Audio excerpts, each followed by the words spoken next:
皆さんこんにちは。遊ぶインディーショーケースへようこそ。皆さんご存知の通り、日本そして世界各国で開催予定されていたイベントが次々とキャンセルされてしまい、本日東京を拠点とするインディーゲーム開発者向けのコミュニティハブの遊ぶが、日本と世界のクリエイターがご自身の世界を発表できる場を設けて、今回のショーケースを開催することになりました。短い間ではありますが、どうぞお楽しみください。それでは早速ゲームの紹介に移りたいと思います。本日紹介されるタイトルに関する情報はすべてショーケースの特設ウェブサイトで紹介されていますので、気になるゲームはぜひウェブサイトでチェックしてくださいね。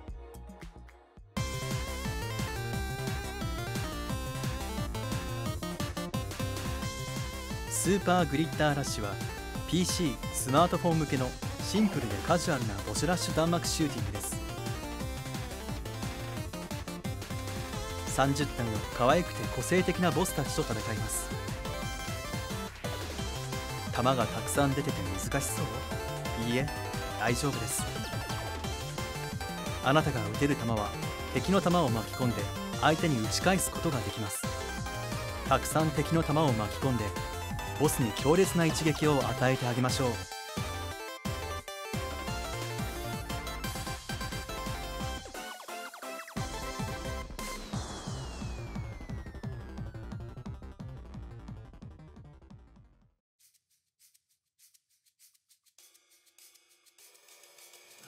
アショート俳句ではクレアという名の鳥が主人公となります。ある日、クレアは気分転換で公園で生活しているおばの元を訪れます。自分のペースでハイキングして公園のさまざまな地域を飛び移ったり登ったりしながら新しい人と出会い、彼らとおしゃべりしてお互いに助け合うことができます。途中で隠された道具や宝物を見つけ、山の頂上を目指しましょう。アショート俳句はリラックスしながら森の中をのんびり歩くことを表現したもので、ゆっくりと楽しむゲームです。多くのアワードを受賞しているこちらのタイトルは待望の日本語版がついにリリースされます。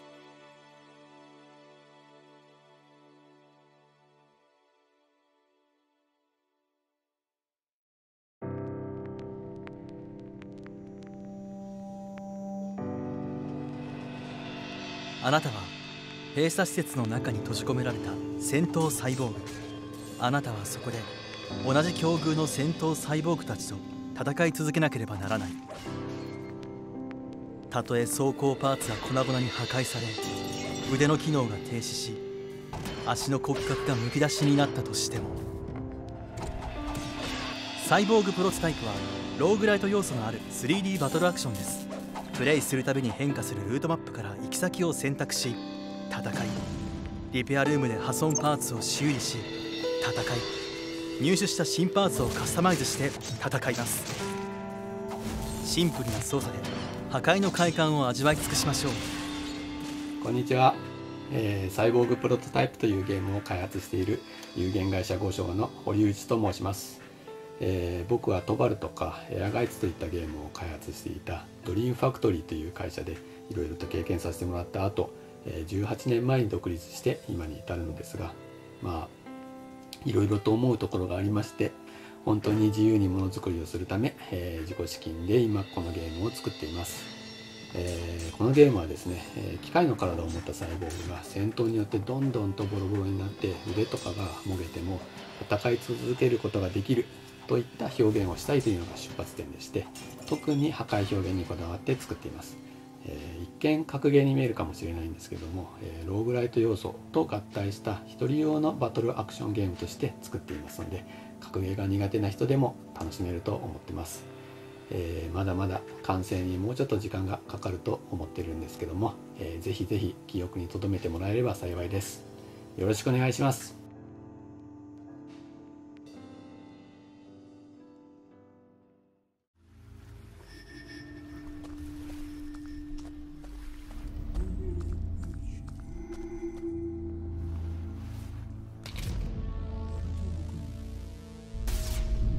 オリアは難破船でテラファージュという謎の国まで漂流したファラデーという主人公の物語を描いたゲームです。ファラデーは仲間たちとその国から逃げ出し、故郷へ必死に帰ろうとしています。ナレーションに包まれた冒険と伝説の森を使った戦闘を通して、プレイヤーはテラファージュの世界に潜り込み、オリアという謎めいた女の人に出会うことに。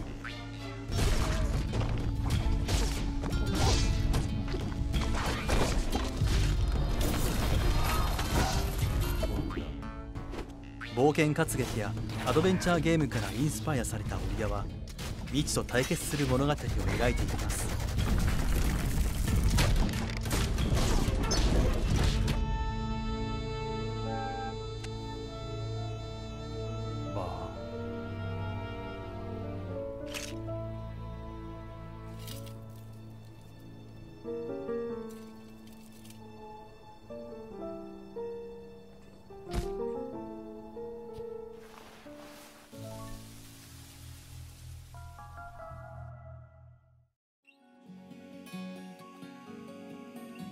Dream Daddy, a dad dating simulator がいよいよ日本語に対応。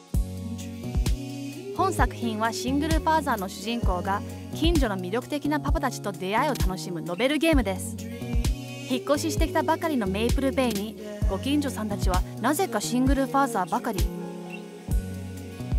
近所付き合いのつもりがいつの間にかパパたちとデートするような関係に。あなたが心惹かれるのは教師パパ、ゴシック系パパ、それとも危険な香りを漂うパパ。個性的なパパがたくさん登場するこのゲームでは、好みのパパを見つけてデートを楽しんじゃいましょう。多彩なミニゲームやサイドクエスト、分岐のあるストーリーにマルチエンディングを搭載した Dream Daddy, a dad dating simulator は史上最高のパパゲームになること間違いなし。Minasan konnichiwa! Hi, from Echo Park, Los Angeles, where the power just went out, so we had to film this in my garage. And our dogs are here, because we're both dog dads. Hello. Did you say that we're the co-creators? Yeah, we're the co-creators of Dream Daddy, a dad dating simulator. That's us. We're very excited to bring you the localization of. We've been super stoked about it because we were heavily inspired by Otome games, and we just hope that this is another fun visual novel for y'all. And that while we're hot and sweaty right now with no AC, you too can be hot and sweaty for hot dads. For dads, yeah. And there's dogs in the game. Not these dogs, but other dogs. Different dogs. Alright, bye guys! Bye, we love you!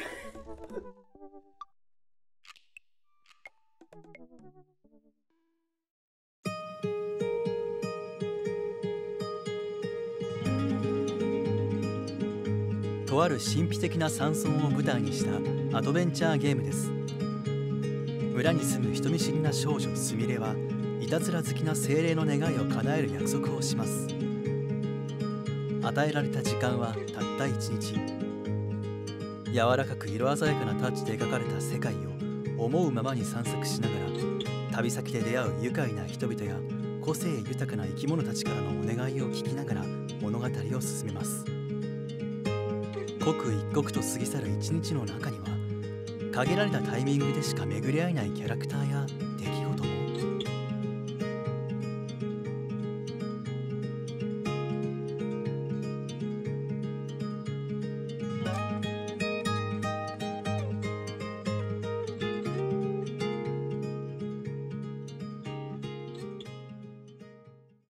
Hello, my name is Kobe Soft Joe, and I'm working on Dome King Cabbage.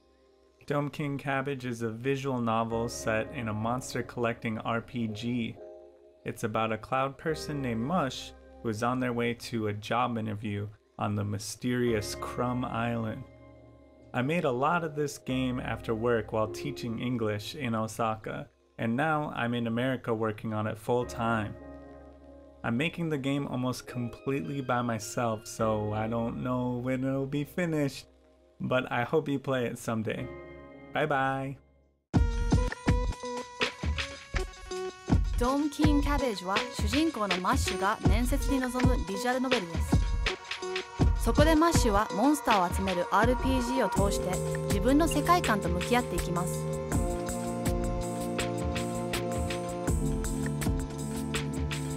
Dome King Cabbage は Tyranno Builder の春のゲームジャムで1位を獲得し、ビットサミット2018年では IGN Japan のメディアショーケース賞も受賞しています。ドームキングキャベージはその後、プロジェクトとしてスタイルを変え、コービー・ソフト・ジョーが一人でゲームを制作しています。本作は PC と Mac でのリリースが決定し、可能であれば多くのプラットフォームに展開する予定です。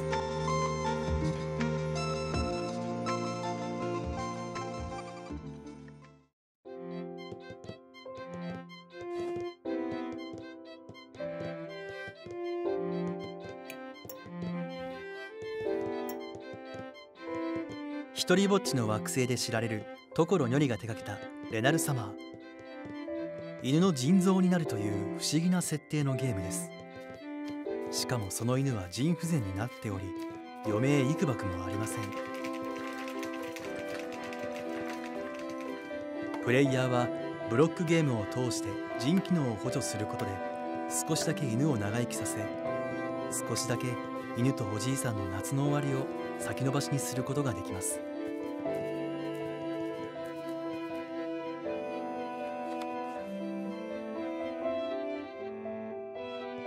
現実の時間が進むほど病状が進み、ブロックが壊しにくくなっていきます。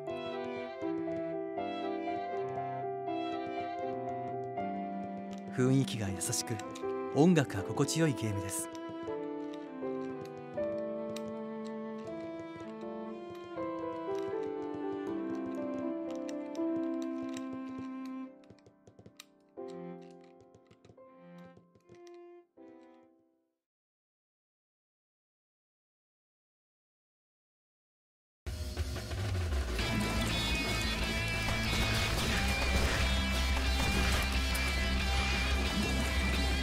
ポストボイドは一風変わった世界観に全てのゲーム要素において速度を重視したファーストパーソンシューティングゲームです。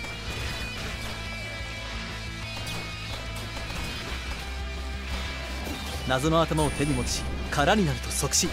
できるだけ多くの敵を倒すことで高い得点を目指して、その繰り返しを楽しめるゲームとなります。サイケデリックな雰囲気に没入し、一回プレイするとやめられません。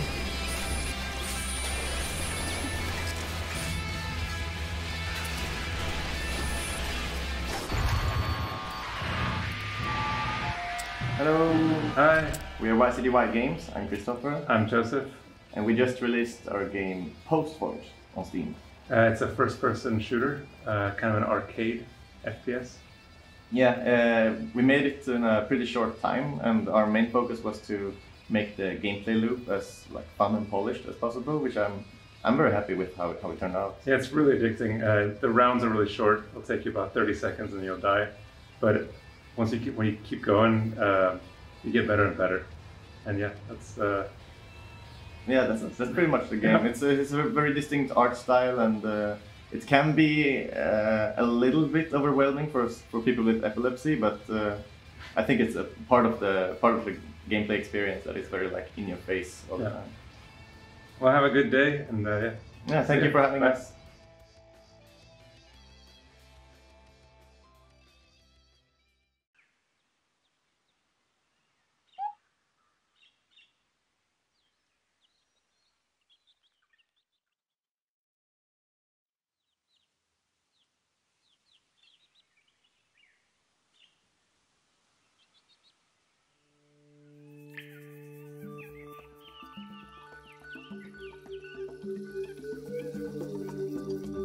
Wander and Wonder は映像クリエイターの小光が芸大アニメーションコースの卒業作品として企画・制作した作品となります。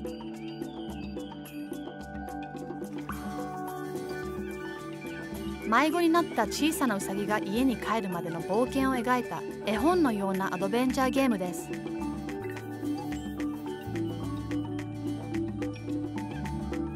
画面をタップした時のリアクションを頼りにちょっとした謎解きをしながらウサギをガイドします。不思議と帰る道を示してくれる花や草たち、それ以上歩くことができない場所では首を横に振るウサギなど、子供の頃の記憶がふとよみがえる瞬間に出会えます。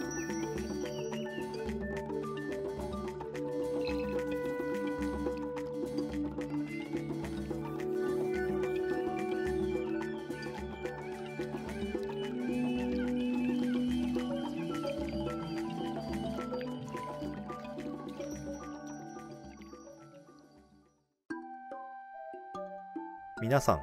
おはようございます。ケミカルプリンのターケイクとりょうちゃんカンパニーのりょうすけです。本日は我々が制作しているパズルアクションゲームフィルメカニズムの情報を直接お届けしました。現在ステージを作ったり新しいギミックを追加したりして開発を進めています。今年か遅くとも来年には皆様に遊んでいただける形にしたいと思っています。どうぞご期待ください。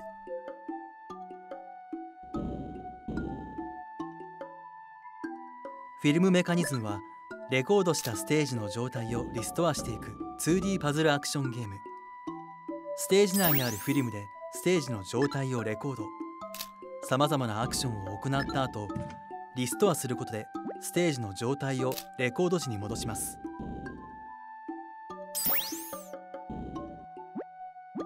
可動式の箱や落下する床、頭上から襲いかかる針やジャンプ台などバラエティ豊かなギミックにハラハラドキドキ。どなたでもクリアできる簡単なステージから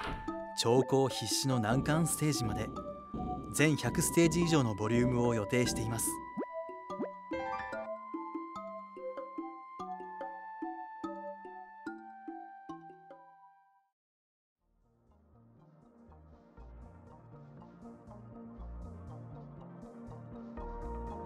こんにちは。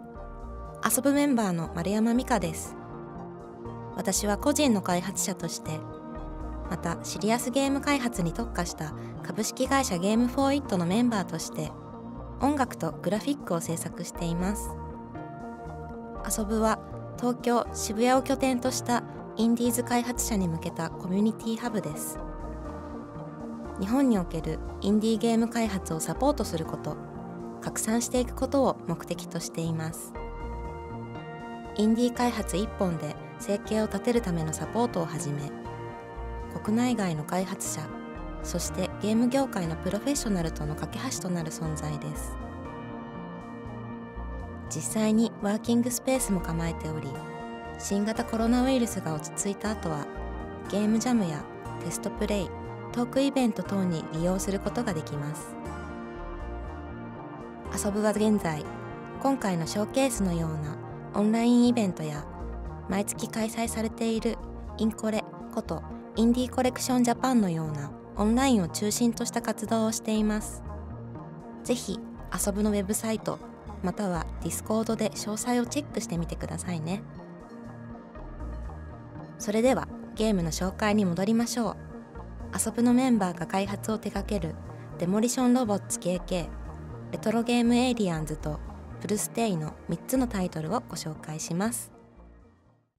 Hello everyone。 私はインディーゲームクリエイターの一条貴明と言います。東京に住んでいまして、遊ぶのコアメンバーとしても活動しています。今回は私が開発中のロボットアクションゲームデモリッションロボッツ KK について紹介したいと思います。このゲームは4人対戦のパーティースタイルゲームであると同時に、ゲームを Twitch へ配信した時に Twitch の動画視聴者も少しだけゲームに参加できるという特徴的なフィーチャーがあります。 Twitch エクステンションズと Genbit というミドルウェアを使ってその機能を実現しています。今回はその特徴的な機能とゲームの新しいビジュアルについて動画で紹介したいと思います。ぜひお楽しみください。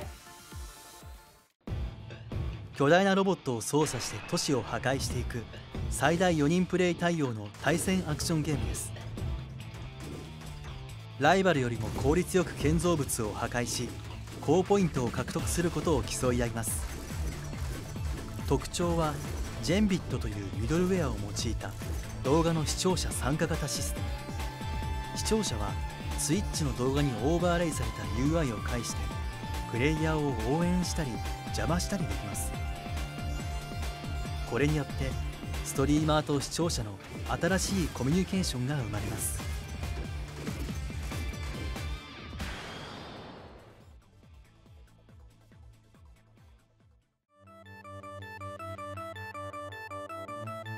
現代を舞台にした幻想的なビジュアルノベルです。プレイヤーは夜の住宅街で出会った謎の少女に頼まれ、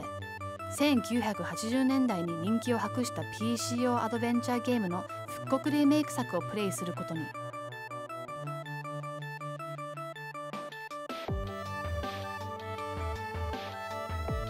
ローレゾリューションのグラフィック、高等無形なストーリー、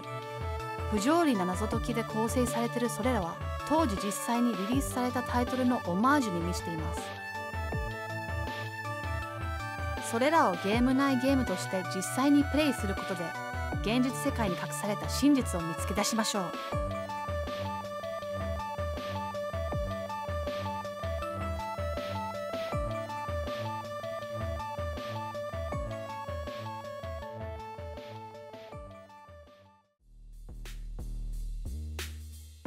インディー開発者水戸総司制作のプルステイ。引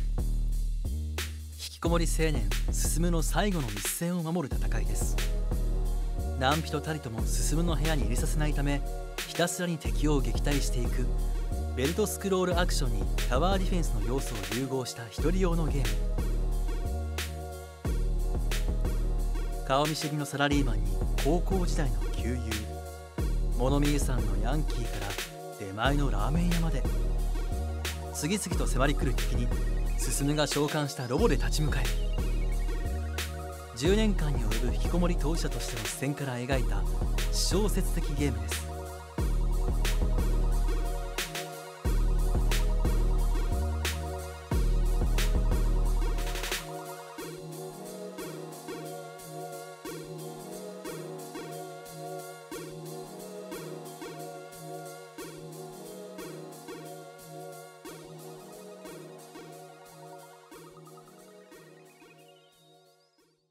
Hello everyone, I'm Dimas, the art director of Space for the Unbound. Space for the Unbound is developed by Mojigan Studio and Toge Productions from Indonesia. Through this game's experience, we want to show you a glimpse of the daily life of living in Indonesia as a high school student with a supernatural adventure twist on it. We also want to pay tribute to the time and the place where we are growing up and breathe fresh and nostalgic feelings from it. We want to express how does it feel being lost, especially when it is time to grow up and we are challenged to accept and understand our surroundings, friends, family, and even ourselves.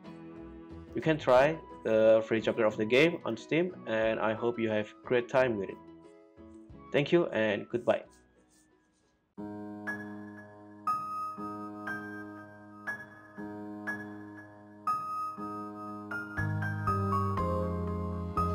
A Space for the Unbound は90年代後半のインドネシアの田舎を舞台にしたストーリーです。不安やうつ病の克服をテーマとし、超能力を持つ少年と少女の関係を描いた美しいピクセルアートを用いたアドベンチャーゲームです。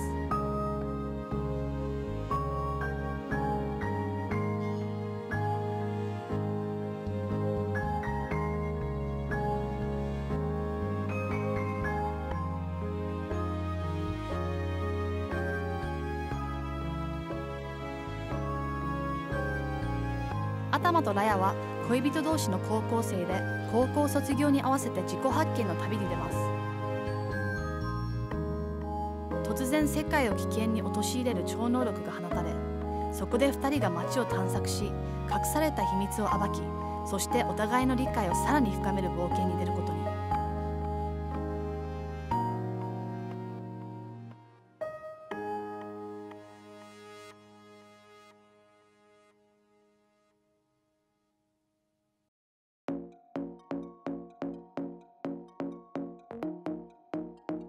ヘイベンは恋人同士のカップルとその関係に焦点を当て、風の旅人のようなゆったりとした漂流感とペルソナのようにキャラクター中心の要素を融合させたユニークで親しみやすい RPG となります。このゲームでは愛を自由に追求するために禁断の惑星に逃げ込んだ恋人同士のカップルでプレイします。2人のキャラクターを操作し、ゼロから新たな世界で生活を始めます。しかし探索しているうちに惑星にダメージを与えている腐敗があることが発覚します。アクション、戦闘、ストーリーを生かしたタイトルとして恋に落ちていく2人のキャラクターの日常的なラブストーリーを描いたゲームです。1人またはローカルで別のプレイヤーとプレイ可能です。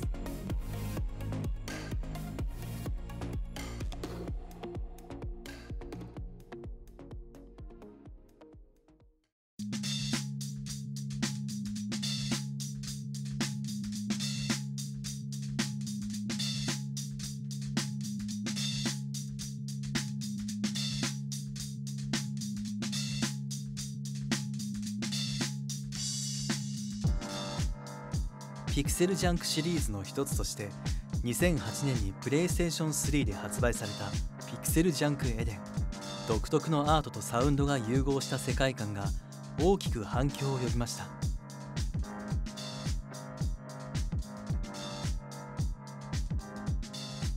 今回新しく発売されるピクセルジャンクエデン2は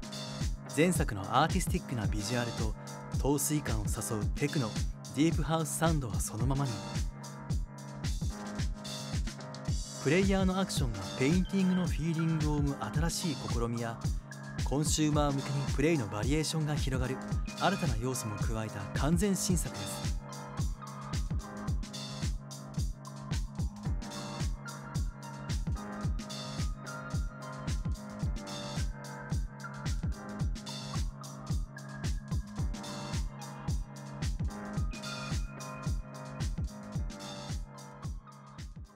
皆さん、こんにちは。そして、はじめまして、五条稲佐です。梅雨の日は子供の頃に感じたことや夢にしていたことを振り返り、ノスタルジックな世界を描く作品となっております。僕にとって梅雨の日はデビュー作なので、ちょっと変わった作品ですが、興味があればぜひプレイしてみてください。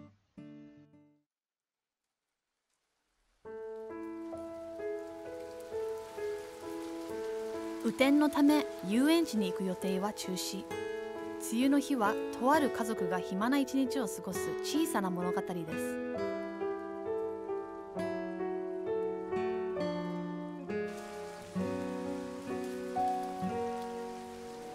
小物に触れたり、おしゃべりをしたり、晩ご飯を食べたり、一般的な家族の日常を味わうことができます。家の中の秘密を探ってみれば空想を見れるかもしれませんね。1時間以内で終わらせるゆったりとした作品となっております。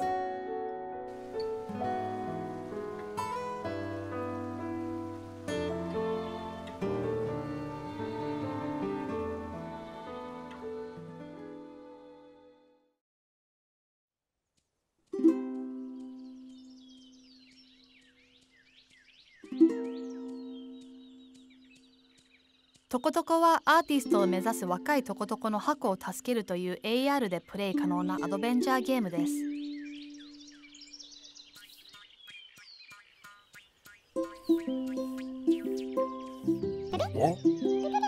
トコトコは別次元から来た生き物で、各個人がそれぞれの方法で芸術家になるように育成されているものです。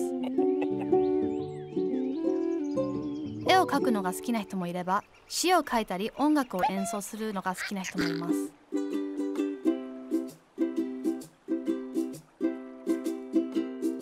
彼らは可愛いですが、他のアーティストと同様個性を持っています。箱の夢を叶えるためには謎解いたり、ユニークな作品を作ったりすることで素晴らしいショーを立ち上げることに協力し、トコトコたちを集めていきましょう。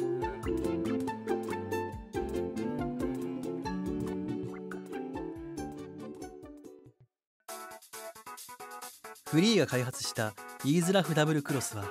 格闘ゲームの中でもコンボゲームと呼ばれるジャンルのゲームです。すべての技に対して無敵がつけられるフェータルシフトが特徴のゲームで、読み合いにおいて独特の駆け引きが行われます。立ち回り、コンボ、固めなどさまざまな場面でフェータルシフトが影響し、ゲームの軸にもなっていきます。初心者でも動かしやすいよう操作周りもプログラム側で保管。コンボを作る楽しさ、対戦する楽しさをぜひ味わってください。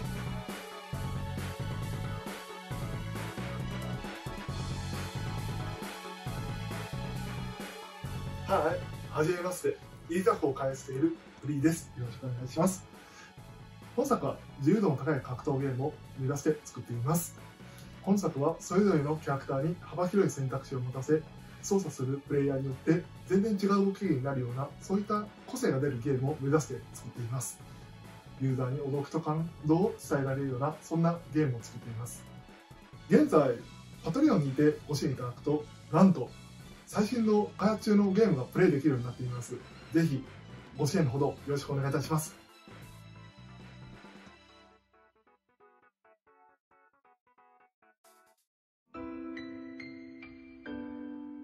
ゲーム開発者中村秀弘とミニチュアアーティストのコマコマのコラボによって生まれたミニチュアランド3。手作りのミニチュアで作られた脱出ゲームです。森の上を気球で旅する途中で突然の激しい雨に見舞われ墜落。助けを求めるために気球発着場を目指します。雨降る森の中、立ちはだかる困難を乗り越え、ゴールにたどり着くことができるのか。癒しをテーマに雨の音の心地よさにもこだわりました。ミニチュアの世界とともに色とりどりな雨音もお楽しみください。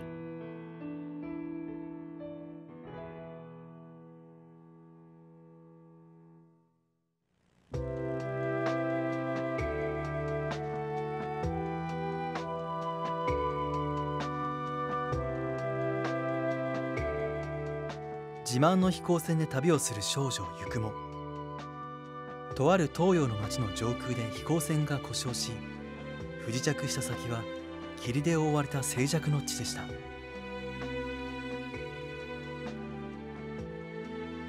黄昏に眠る町はオリエンタルファンタジー世界を舞台にしたアドベンチャーゲームです。ゆったりとした時間が流れる不思議な町を探索し、住民たちと交流し、飛行船を修理するためのアイテムを手に入れましょう。街道、橋、渓谷などのさまざまなロケーションがあなたに発見されるのを待っています。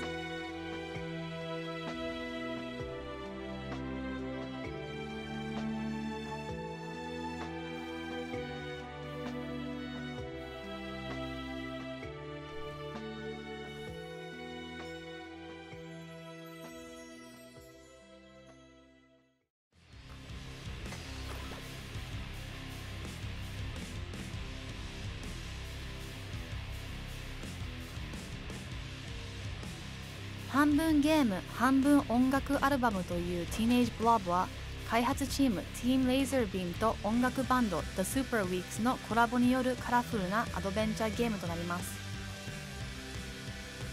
音楽に合わせて RPG や恋愛シム、アクションリズム、アーケードなどのさまざまなジャンルを融合させたオリジナルな体験です。憧れのバンドのライブに向けて期待が高まるティーンエイジャーはライブに先立ちお金を稼いで装備を集めていきます。この短くてピュアなタイトルは心温まるものとしてあの時のパンクに憧れていた夏休みを思い出させてくれるでしょう。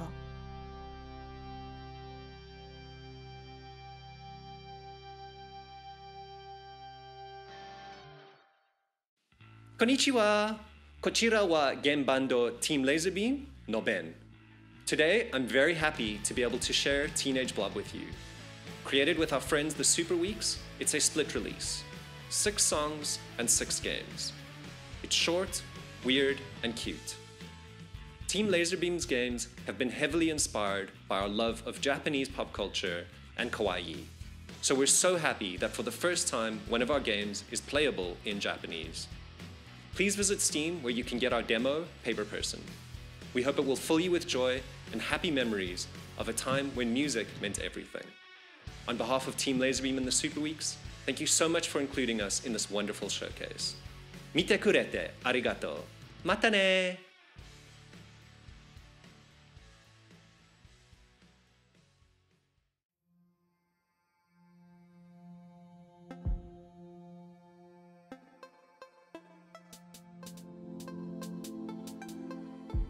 ミクソルーミアはダイナミックな音楽と目を奪われるビジュアルを搭載したブロック崩しパズルゲームです。ブロックをスライドさせ、キラキラとした連鎖反応で爆発させます。さらに各トラックにユニークなサウンドエフェクトが入っており、楽曲によってゲームの雰囲気がガラリと変わります。落ち着いて過ごしたい時も、激しい戦略的なゲームプレイに挑戦したい時も、その時の気分に合わせたゲームモードが用意されています。なお、メクソルーミアの色や音楽はプレイヤーが変更することもできるので、アーティストやミュージシャンはゲームの見た目やサウンドをカスタマイズして、その作品をコミュニティで共有することができます。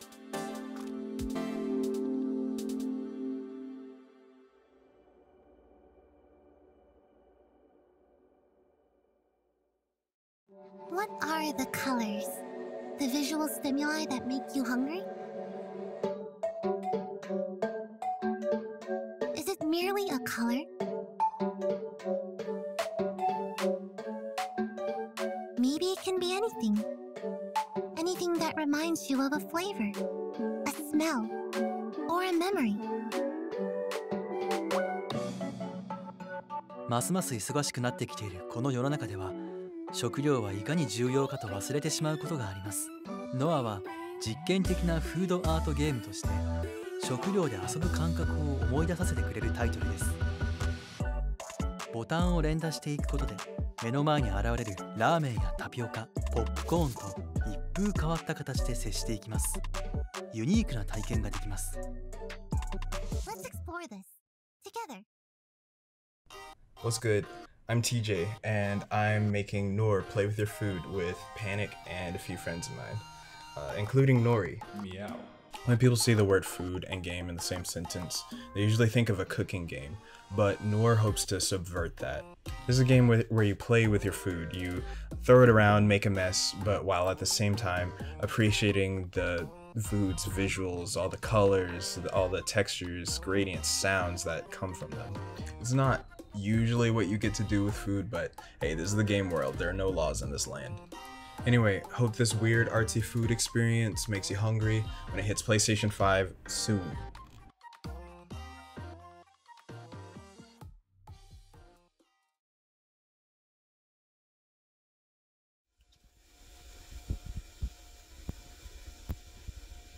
Konnichiwa, こんにちは、ゲームクリエイターの横太郎です。インディーズコミュニティの皆様にメッセージ動画が欲しいと言われたので、この動画を撮っているんですけど、自分はインディーゲームを一本も作ったことがなくて、自由に作っている皆さんを見てると羨ましい気持ちになります。自分も作ってみたいと思うんですが、最近の若い人たちの才能と能力がすごいので、恐ろしくてインディーゲーム界には踏み込めないです。ということで、年寄りの自分は遠くから皆様のことを応援していきたいと思います。それでは。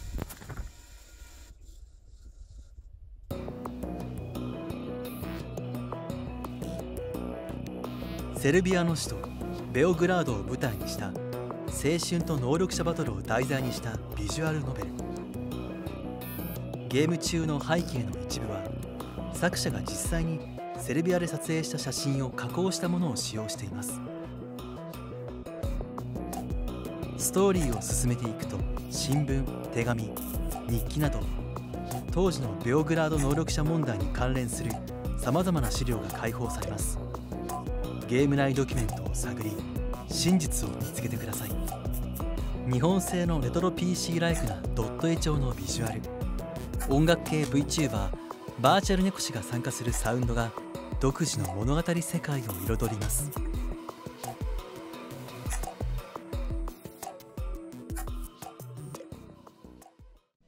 Hi everyone, I'm Jean-François Major, co-founder of Tribute Games. Tribute Games is a studio based in Montreal, Canada. We're a team with a passion for pixel art games. So we hope you enjoy our latest creation, Panzer Paladin, an action platformer out now on Switch and PC. Thanks.「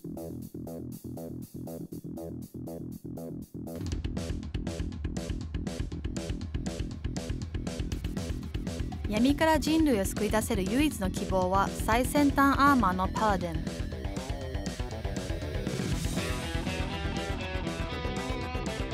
ドット絵の世界観で繰り広げられるアクションプラットフォーマーのパンツァーパラディンでは、パラディンを操縦し100種類以上もある敵の武器を利用し、17のレベルを通して悪魔を切り倒していきます。レベルを通してプレイするストーリーモード、武器をデザインして友達と共有できる家事モード、最速を目指す RTA モード、そしてボス戦を次々とプレイするトーナメントモード、さまざまな遊び方で楽しめるタイトルとなります。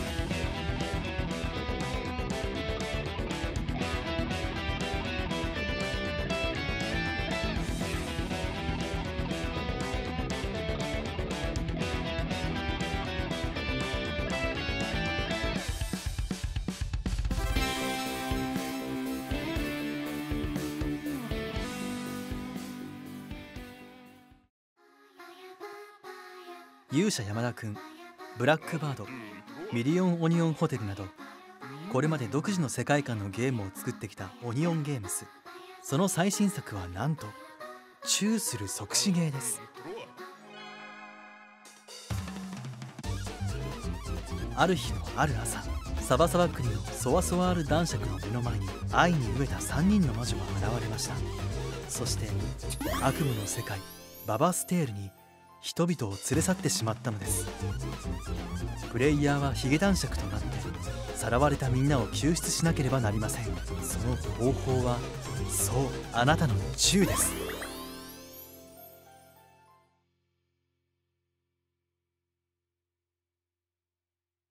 こんにちは。リンク G アンリッシュネクサス RH、 略してリンク RH を開発しているシグと申します。今回は面白そうなので 3D アバターの姿で失礼します。リンク RH は2015年にリリースした作品を一からリメイクしているもので、すでにリメイク前の数倍のボリュームを持つ新作でもあります。開発を始めてから3年目、そろそろ制作も佳境に入っています。ゲーム部分はデザインやモデル、BGM など含めて開発メンバーは僕一人なので、スピードは速くありませんが、確実にお届けできるようベストを尽くします。今回素敵なイラストレーターさんに協力していただき、新しくなったキャラクターのイメージをお披露目することができました。これからデモ版の配信を予定していて、あとこれは確定ではないんですが、ゲームの演出や要素を強化するためのクラウドファンディングも計画しています。もし興味を持たれた方は、ぜひ公式サイトと開発者の Twitter をチェックしてみてください。そして普段開発を応援してくださる方々、前作を遊んでいただいた方々、本当にありがとうございます。これからも何卒よろしくお願いします。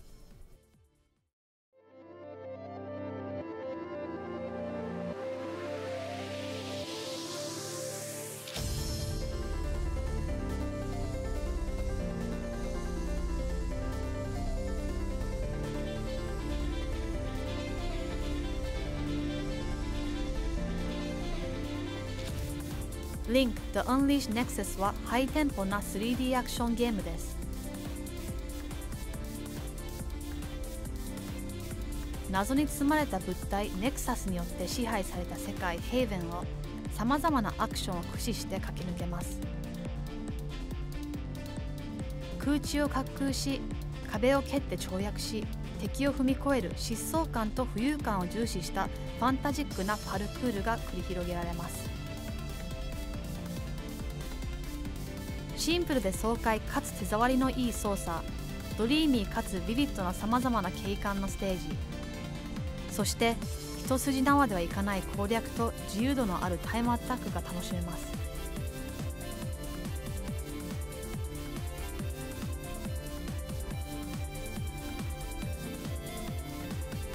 手強い難所や高速で展開される強敵との戦いを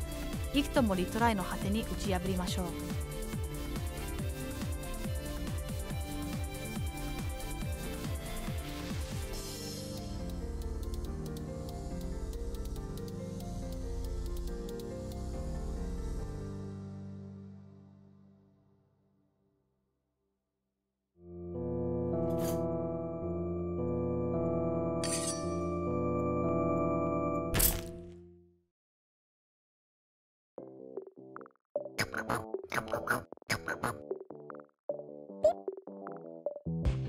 メロンジャーニー2は風変わりな性格の愛らしい動物たちでいっぱいの街を裁縫するストーリー探索ゲームです。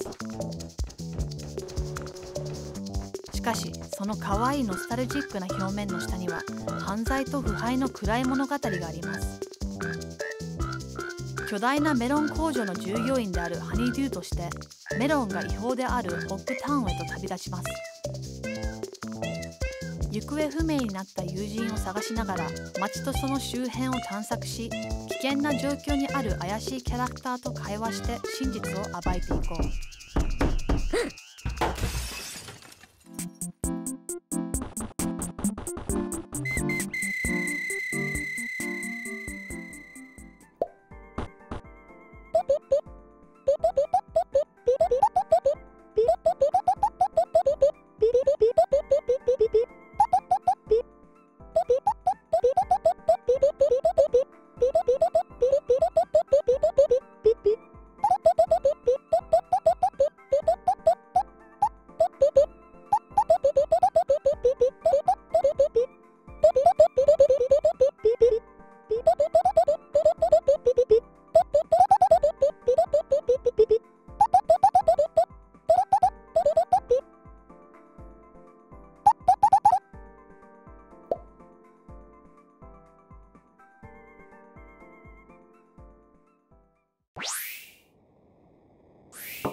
ロケットパズルは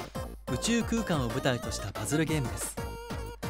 推進力を持っているロケットくんたちを押したり支えたりしながら組み替えてそれぞれのゴールに入れます。ほとんどのステージにおいて設置されている可動オブジェクトは3つ以下。ロケットくんたちの機能はシンプルですが、向きや形が違うだけで意味や使い方が大きく変わります。少ない要素で成立しているちっちゃいけどピリリと辛いパズルがあなたを待っています。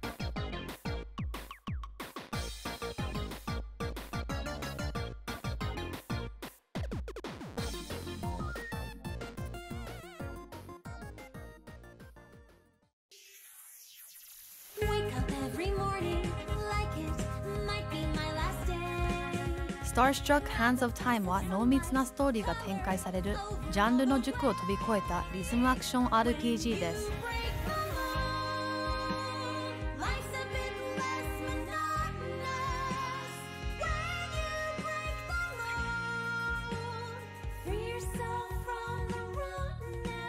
プレイヤーはギターを弾くクレイアニメ風の子供たちを操作します。2人でミニチュアジオラマ風の世界でギターをかき鳴らし大冒険し、さらにタイムトラベルができる巨大な手を操作して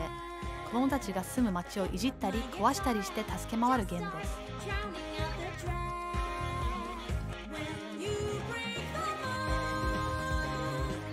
この3人の主人公として時間と戦いながら歴史を変えて謎めいたザ・モールドを倒し、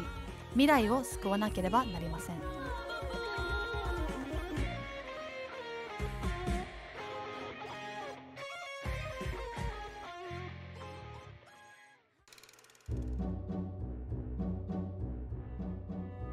オペレーション1953は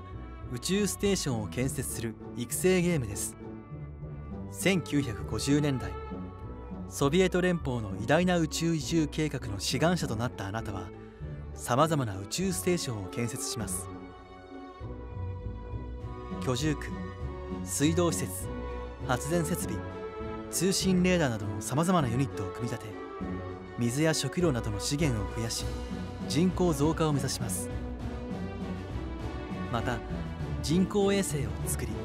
他のユーザーと通信することで資源を交換したり素材を集めたりできます。ストーリーや他のユーザーとの発展を目指すには、この無線機や人工衛星の運用が鍵となります。適切な資源管理と人口増加を目指し、偉大なるソビエト連邦の計画を達成させましょう。 Hello, I'm Master Fox. I'm so honored to present you my game, the Operation 1953, which is based on the space program of the Soviet Union during 1950s. This game is a kind of the social simulation game. You can build up the space station of the Soviet Union to raise the number of population, to create some resources like food, water, and also satellite to discover the outer space. And the concept of this game is socialism and to share some resources with other players. That's the Operation 9053. Because I think there are only few indie games based around the dystopian age of the Soviet Union Communist Party. To name of a few, the Papers, Please, and the Tomorrow Children. Can you name a few? So now, please enjoy my new game, the Operation 9053. Thank you.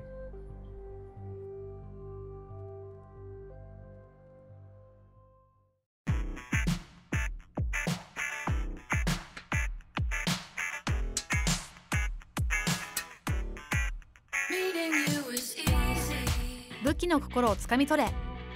ボーイフレンドダンジョンは恋愛シムとアクション RPG を組み合わせたゲームとして、ダンジョンに潜んでいる武器とデートすることでレベルアップできるゲームです。男女の恋人に加え、シングルでいたい方には猫キャラクターも。ダンジョンで集めるお金をデートに費やし、敵を倒すことで共同作業を繰り返すことによって絆を深めていきましょう。共に敵を倒すことは長続きする交際の秘訣です。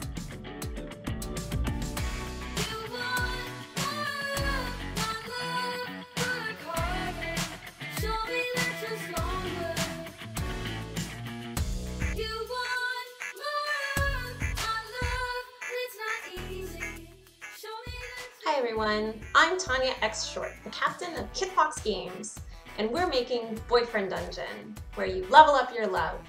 It's part dating sim, part dungeon crawler. You go into the dungeon and you try to find weapons, and they turn into beautiful people. So you level them up by taking them on dates, and falling in love or becoming best friends. Either way, you kill monsters better together. I hope you enjoy it.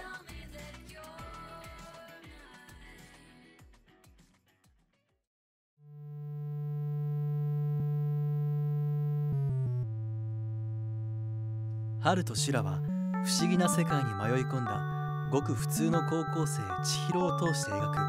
偶話的ローファンタジーです。都出版と開発室ピクセルが共同開発するピクセルアートの 2D アドベンチャーゲームで、神秘的で小さな集落を歩き回ります。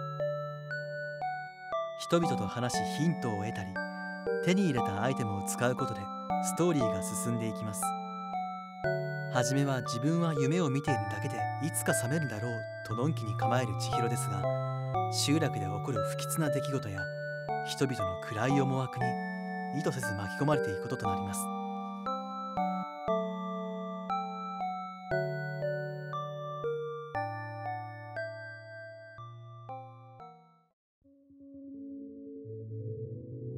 大学を卒業したボーとアオは1年間一緒に住んでいたアパートを引っ越しすることになりました。政府によって国外退去を余儀なくされたアオはイギリスでの生活に幻滅し、友人とボーを残して日本に戻る準備を進めます。社会に出て仕事と人生の意味を見つけようとする2人の小さな冒険が彼らの故郷南ロンドンのアパート奥深くで始まろうとしています。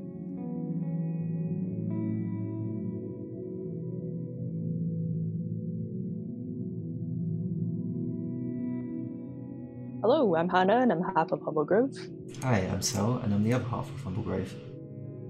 No Longer Home is a semi-autobiographical point-and-click adventure game which we started developing after graduating university, so there's a lot of aspects of being lost in adulthood. I had to go back to Japan because my visa was expiring, so there's a lot of that reflected in the game. Yeah, it's a sort of coming-of-age story. And we think there's something that everyone can relate to in it. We hope you enjoy playing it in 2021. Thank you.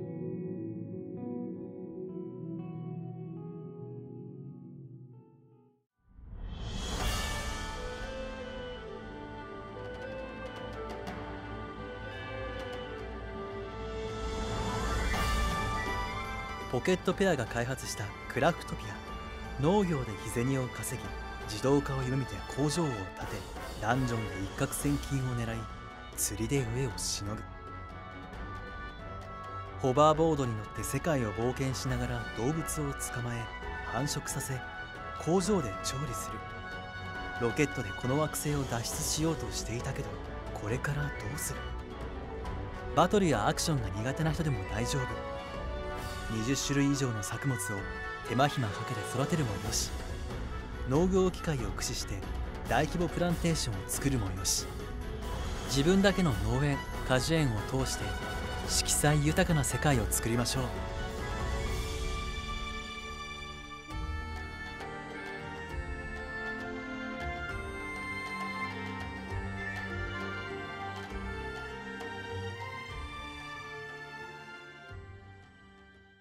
見頃の奈良村です。このバラと椿というゲームはかつてフラッシュで制作された我々の初期の代表作です。このバラと椿は今年の春開催予定だった台北ゲームショウのアワードに2部門エントリーしていまして、海外受賞歴のない我々からすると2つもエントリーしてるんだから1つぐらいは受賞するんじゃないかということで、それを機に世界に向けて PR していこうと思ってたんですけども、ご存知の通り台北ゲームショウが中止となって我々の PR も最初からこけているというのが現状でした。この放送を機により多くの国により多くの人に遊んでもらえれば嬉しいなと思っています。また日本の方ではラムラーナの 1&2 というパッケージが販売されまして、それを記念してバラと椿とラムラーナというものもありますので、ラムラーナの方が詳しいという人はこちらの方を遊んでもらえるといいなと思っております。我々の方もバラと椿を引き下げてですね、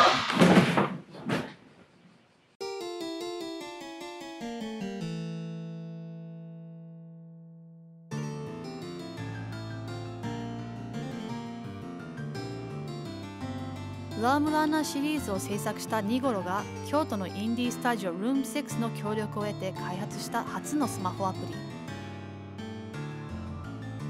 かつてフラッシュゲームとしてリリースされ、向かい合った女性同士が頬にビンタを打ち合うというエキセントリックな内容から多くの国で多くのプレイヤーから人気を博したタイトルです。ビンタの操作がオスワイプと呼ばれるスマホ版ではアニメーションやアクション性が大幅に強化。家族の名誉をかけた美しきいさかいがより白熱します。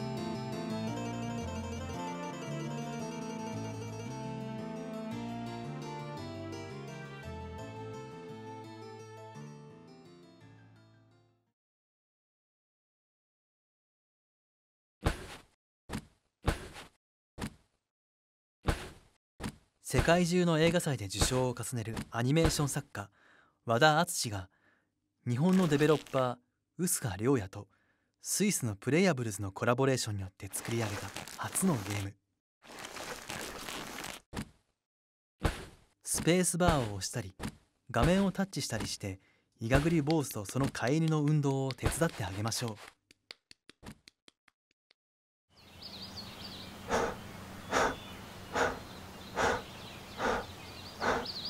犬の体にゆっくりと柔らかく沈み込んだり、頭を気持ちよく毛並みの中にこすりつけているうちに、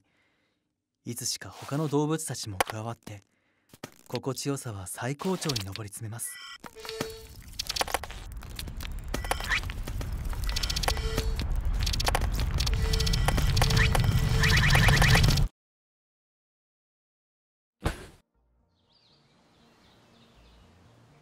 どうも、マイエクササイズを作りました和田篤と言います。このゲームはですね、もともと僕の欲望、犬のお腹に顔をうずめたいという欲望から生まれたゲームでですね。で、そのこの気持ちよさっていうのをできるだけフレッシュな形で皆様にも体験してもらいたいということで、犬のお腹にひたすら腹筋し続けるっていうゲームが生まれてしまいました。皆さんにはですね、優しい目でプレイしてもらえればと思います。楽しんでください。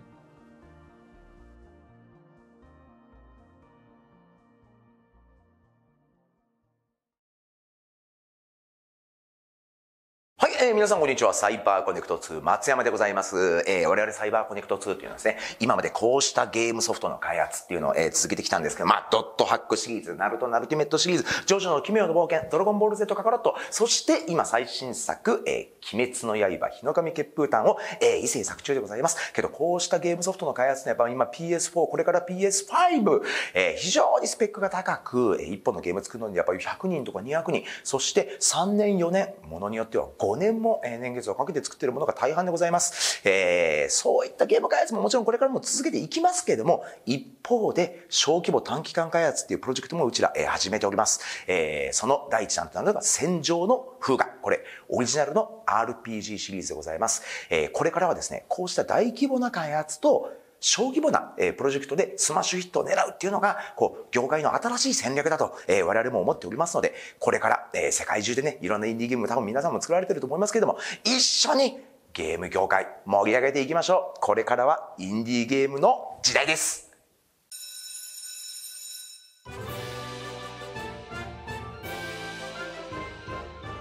小学校の教室。放課後を告げるチャイムが鳴ると、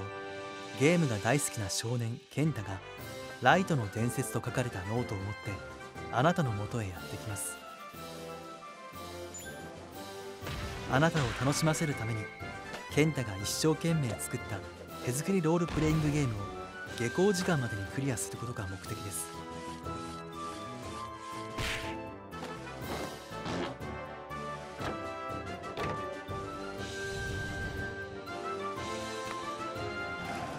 ゲーム業界でプランナー職を経験した2人が本当に作りたかっ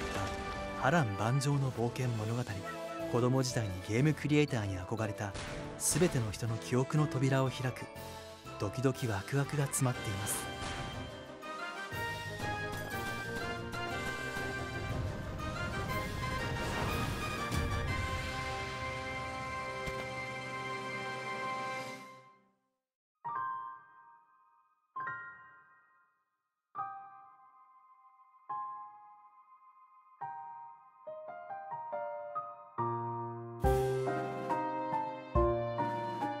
箱生活が4年間かけて制作したアンリアルライフは謎解きアドベンチャーゲームです。触ったものの記憶を読み取る力がある春。過去と今を比較したり、過去の情報をヒントにして謎を解いていきましょう。ピクセルアートで構成される青く美しい世界と赤くて不穏な記憶のコントラストをお楽しみください。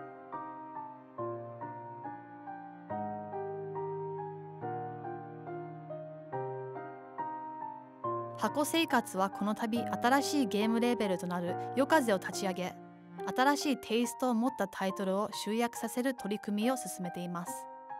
この後紹介する Ghostpear と World for Two の2つのゲームは夜風に所属するタイトルとなります。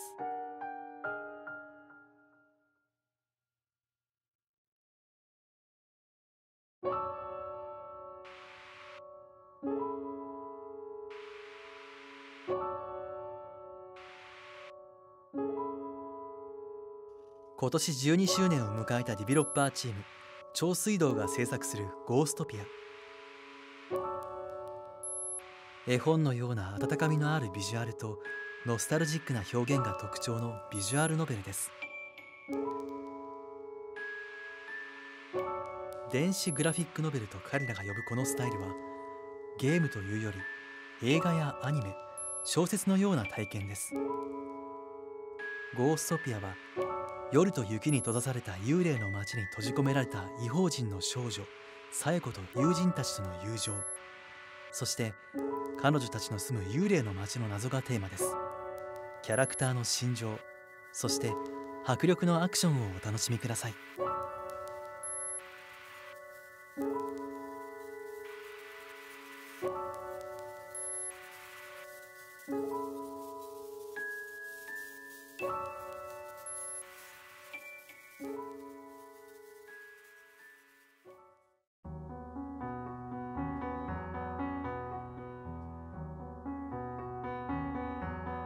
突然の大災害によって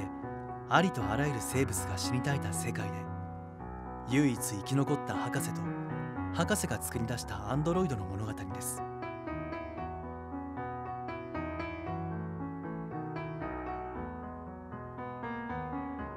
美しいピクセルアートと世界観、シンプルなゲーム性ながら心を打つストーリーが見どころです。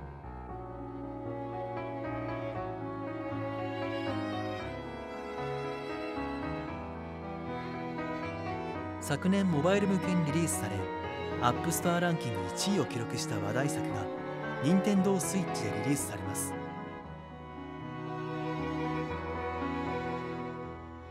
スイッチ版ではモバイル版では収録されていない前日談や新しく録音されたピアノ50奏の BGM、 新しく書き起こされた生物、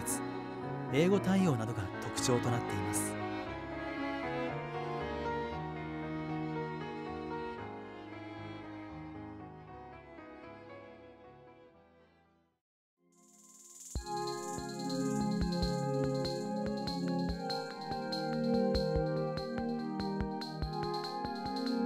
アノダイン2 Return to Dust は 3D ゲームのスリリングなスケール感、映画のようなストーリー性と 2D アドベンチャーのタイトなデザインと手に取りやすい満足感を兼ね備えているゲームです。レトロなアートスタイルを生かした世界観で宗教、権力構造、子育て、死後の世界などをテーマにノバの運命を追っていきます。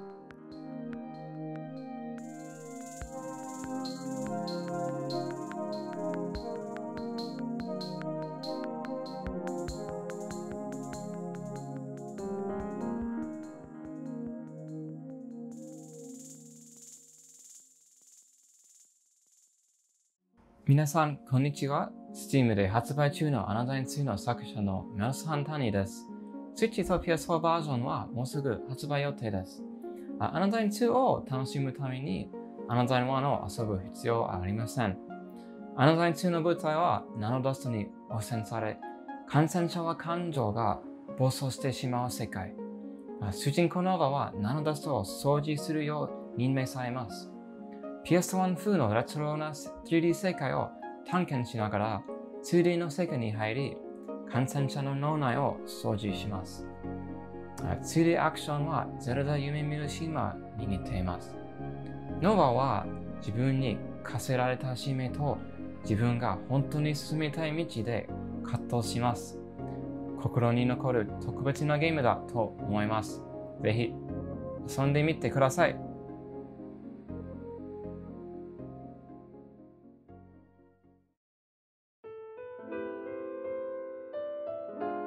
テスト勉強中の高校生が出会った媒介変数で表される曲線、その美しさに魅せられ、この感動を他の人にも伝えたいという思いから一人で作りました。モノクロの夢の世界で弾を30秒間避け続ける全25ステージの弾幕ゲームです。弾幕の幾何学的なパターンは三角変数によって生成され、セレクト画面ではその数式を確認可能。難易度は低めで、短い数式から生み出される模様の鮮やかさを誰でも楽しめます。このゲームはユニティインターハイ2019で準優勝となりました。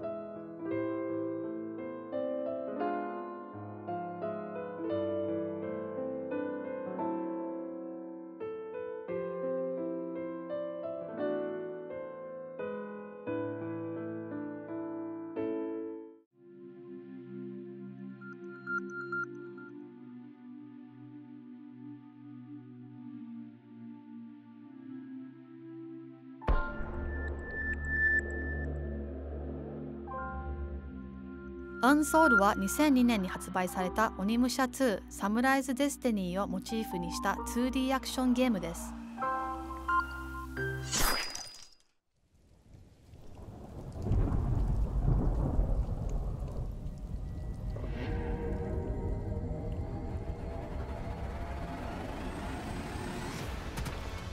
魂を吸収する能力を持っているプレイヤーはストーリーで敵との衝突をしていき、美しくも呪われた世界の謎を解き明かしていきます。ゲームプレイはテンポの速い本格的なアクション、洗練された戦闘にこだわり、さらにピクセル化されたインタラクティブな世界の探索も味わえるゲームとなります。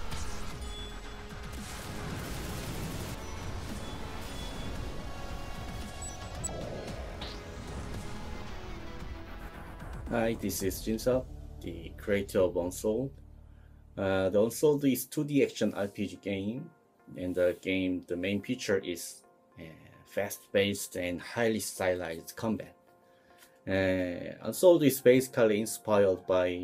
the game Onimusha, so it has a counter system and it has a player can absorb souls. So I was very into that kind of game at the time, like Devil May Cry. Also, I'm a big fan of one-on-one fight game at the time, like Street Fighter 5 or Tekken and so on. So I was trying to mix those games into my game. Fortunately, I think it feels good and I get a great response from hardcore gamer in Korea. So I hope people like my attempt and please enjoy my game. Thank you.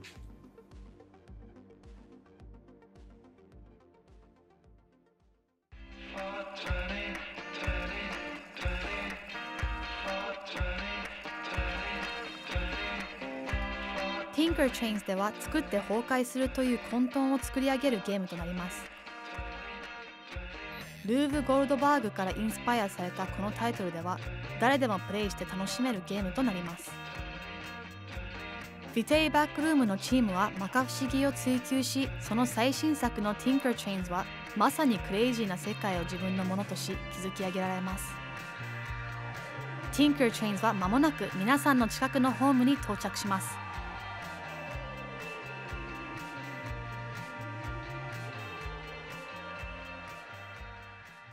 Hi, I'm Peter Trailer. The idea for Tinker Trains actually came from like the streetcars and the trains here in Japan. They're really small, they're really cute. I always just wanted to make something with that.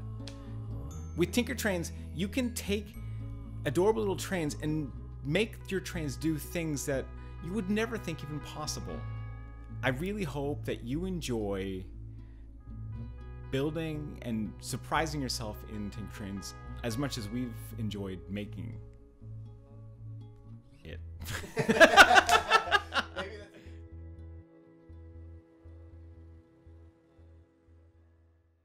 こんにちは、アトリエミミナの斉藤です。猫耳少女のアンニカが不思議な島スピカ島を探検するゲームジラフトアンニカを先日リリースしました。優しい世界観と漫画風の演出、ユニークな島の住人、先の気になるストーリー、そして面白い仕掛けがいっぱいです。絵本のような温かい世界観を表現したゲームです。ぜひチェックしてみてください。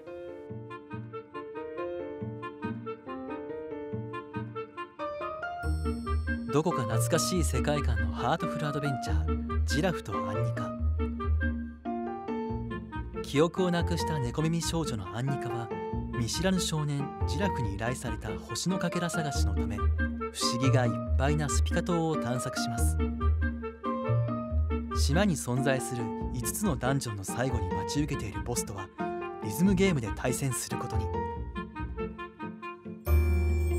冒険を終えた時誰もが優しい気持ちになれるでしょう。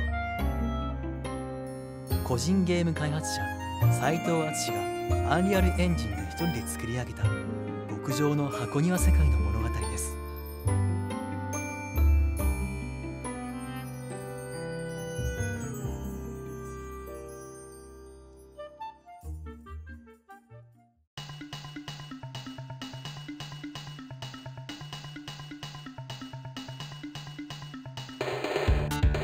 バウンシングヒーローはポゴスティックに乗っている騎士を動かし、罠だらけのお城を攻略するユニークなゲームです。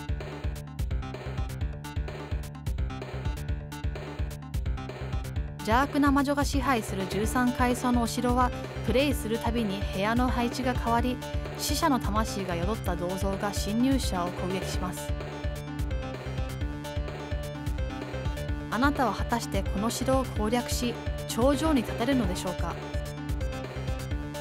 その答えはこの自動ジャンププラットフォーマーゲームにあります。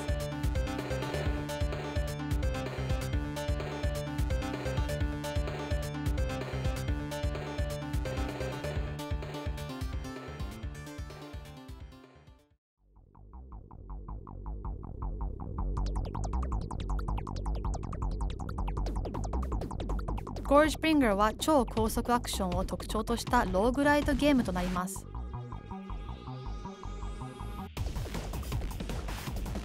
謎の存在が人類を混沌に陥れたポストアポカリプスな世界を舞台にしたこのタイトルでは、とある一族で最も強力な戦士キーラーとしてプレイしていきます。彼女を未知の土地を探索させ、古代の機械を切りつけ、過去の封印を解き、人類まで救済するでしょう。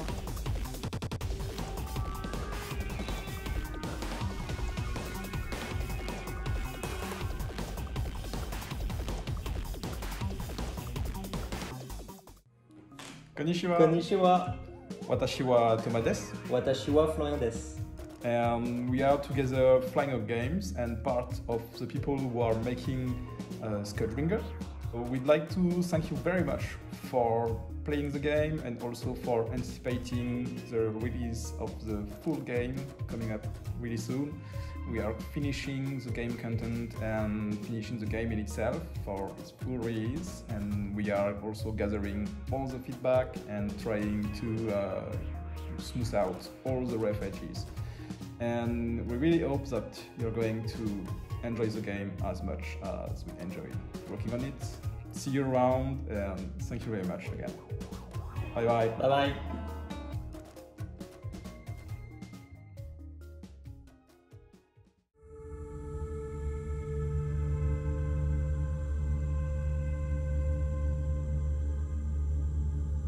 ペンギンと鬼ごっこを楽しむゲーム、獄門ペンギン。ペンギンと鬼ごっこを楽しむという表現が連想させるほっこりなイメージとは裏腹、その実態はホラー風味のステルスゲーム。プレイ中、見つかって捕まるとペンギンに罵倒とともに殴り倒されるという衝撃的な展開。Death in Cadence。ゲームに勝つ方法はペンギンを焼き尽くすこと。謎の説に残されたわずかなヒントを読み解きながら、スタミナ増強のためのお肉やワイン、ペンギンに見つかりにくくなるための着ぐるみをうまく使いながら脱出を目指します。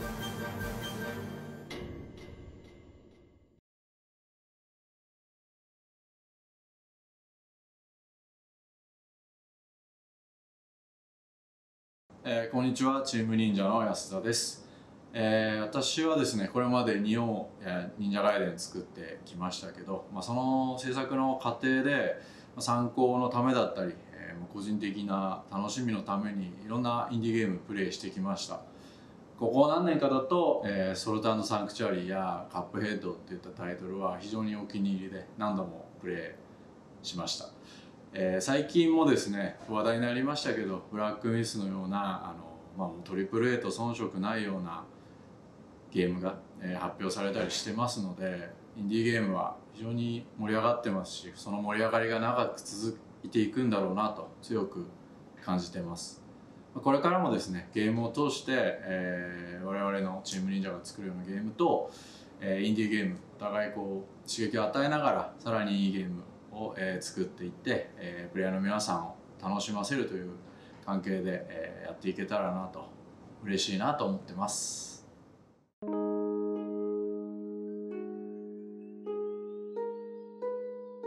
ババイズ U やスネークバードなど近年のインディーパズルゲームに大きな影響を与える作品群をリリースしてきた個人開発者立浪の新作です。画面内のカラフルなゼリーを任意に左右に動かして同色のゼリーを全てひとまとめにすればクリアというシンプルなルール。しかし実際にやってみると一筋縄ではいきません。試行錯誤によってステージの作りが徐々に見えてきて、ある瞬間に答えがひらめく、そんな洗練されたレベルデザインを存分に楽しめます。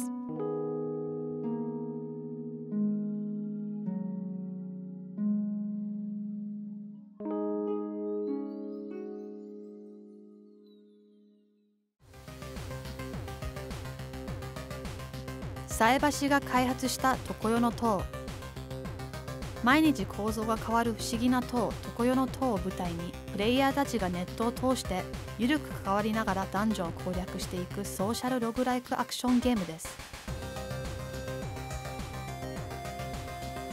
ユーザーのプレイはサーバー上に記録され、他のユーザーが死んだ場所に墓が建てられ、遺言やアイテムを残すことができます。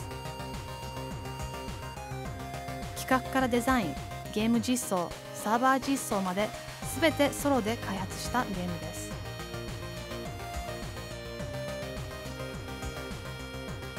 皆さん、こんにちは。常世の塔の開発者のさえばしです。このゲームはローグライクゲームなのですが、インターネットを利用した要素があり、サーバー上で毎日自動生成された全世界共通のダンジョンにユーザーが競って挑戦するといったソーシャル要素があります。プレイヤー同士が緩く干渉し合う楽しさが大きな特徴になっています。実は近日中に大きな報告ができると思います。Discord および Twitter の方をぜひチェックしてくださいね。それでは。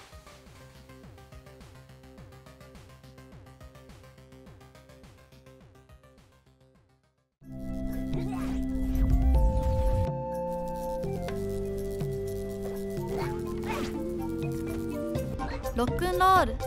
ィーン&クナのカラフルです。ティーン&クナのカラフルでカオスな世界をスピン&スマッシュ。パズルや危険いっぱいのレベルを探索しよう。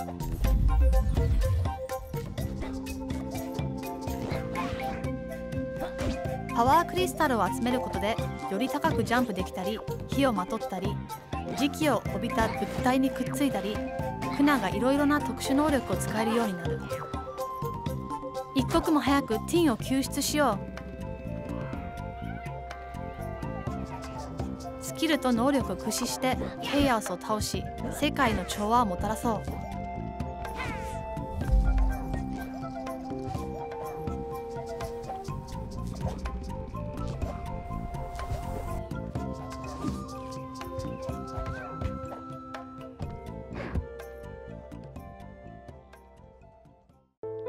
Everybody thinks I'm fine because I'm always smiling.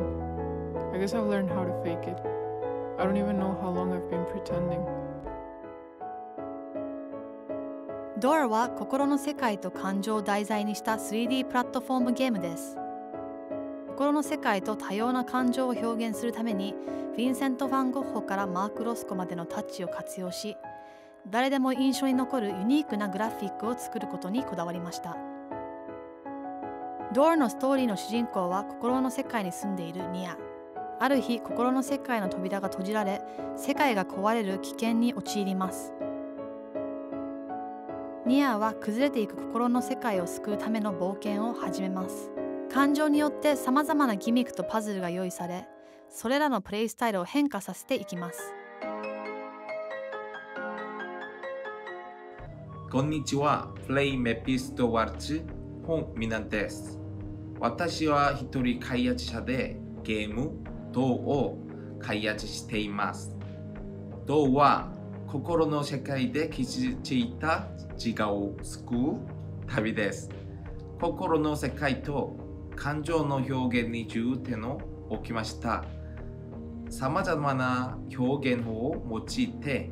ゲームを喜ばせることでしょう。そのため 3D アートプレイフォームと呼びます。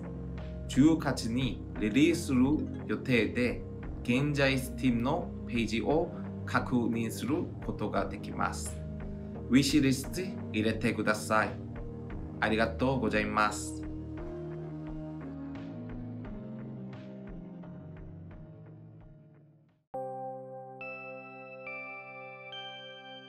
グローバルゲームジャム2020 in 遊ぶで制作されたプロトタイプが元となったオーディオパーティーパックはギフト10が開発したゲームです。小型のスピーカーを手に持ち、音を聞きながら遊ぶパーティーゲームで、目が見えない方も一緒に楽しむことができます。実際に視覚障害の当事者が開発に参加し、 BGM と効果音、開発ツールの一部を担当しました。このゲームは3つのミニゲームで構成されていて、それぞれ違う角度から音を使った遊びを楽しむことができます。現在ベータ版を公開中です。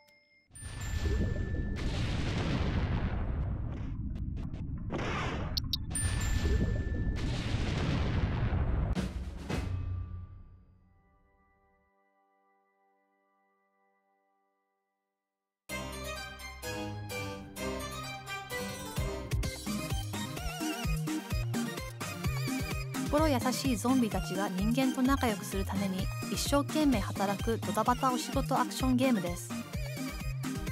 ゾンビたちが挑戦するのはキャビンアテンダント、保育士、美容師、配管工の4つの職業。瞬時の判断力を問われるものからパズル的な思考力が必要なものまで、バラエティ豊かなステージが全部で100以上収録されています。最大4人のマルチプレイに対応しているので、家族や友達とワイワイ遊べます。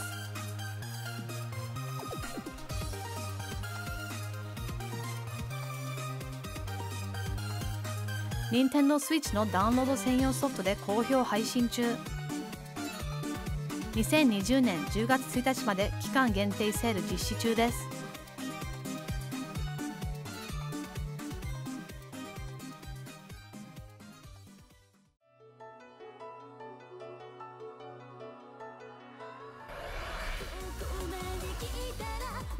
インティクリエイツが現在制作中のアームドブルーガンボルトギブス。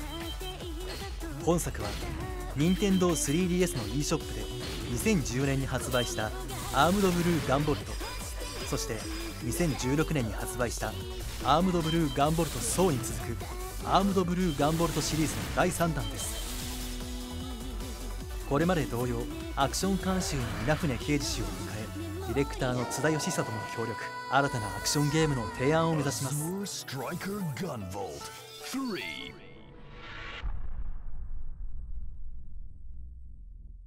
前作からですね、約4年経ってますけども、やっとですね、第3弾のこの作品を皆さんに発表することができてですね、私自身も喜んでます。これから先まだちょっと時間かかりますけども、皆さんの期待に応えられるようなアクション、ガンボルトギブスを、仕上げていきたいと思ってます。期待してください。よろしくお願いします。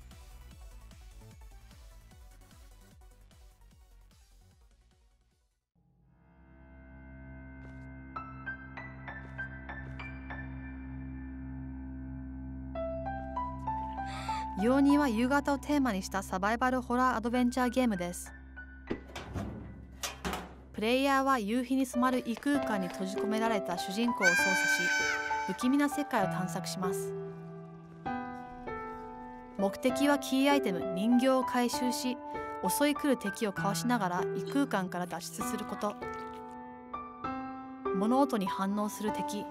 視界に入ると襲ってくる敵など、さまざまな知覚を持つ敵に対してハイドアクションを駆使し身を守ります。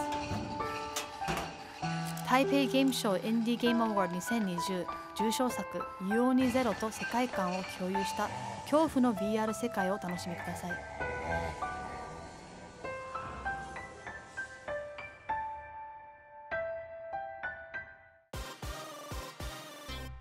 かわいい UFO たちが戦う1対1のスポーツ対戦アクションゲームです。舞台はいろんなものがごちゃごちゃと入り乱れるシューフォーツフェスティバル。次々と降ってくるカプセルの中に入っているターゲットを自陣のゴールに叩き込みます。ターゲットは横取りしたり放り投げたりと何でもあり、時にはステージのギミックも生かして相手をまんまと出し抜きましょう。 Steam 版ではリモートプレイトゥギャザーを利用して遠く離れた人とのバトルを楽しむことができます。こんにちは。 VV ラボの増田太郎です。現在私たちは家族や友人とカジュアルに楽しむことができる1対1の対戦アクションゲームシューフォーズを誠意開発中です。シンプルで遊びやすいルールとハプニング満載のバトル展開で、プレイしている人はもちろん周りにいる人も一緒に熱く盛り上がることができるタイトルになっています。現在完成度は 65% ほどとなっていて、今年度中か遅くとも来年度の春までにはお届けできるのではないかと思っています。もうしばらくお時間をいただきますが、引き続き楽しみにしていただけたらなと思います。よろしくお願いします。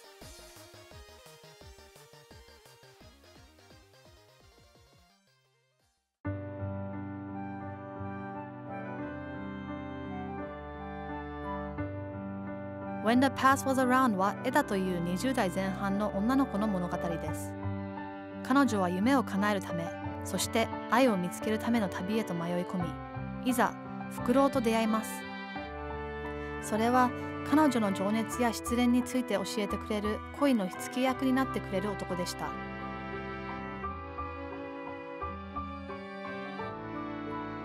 少女と恋人のほろ苦い物語を語る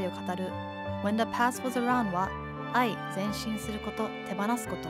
それらの感情をテーマにしたポイント&クリックのアドベンチャーパズルゲームです。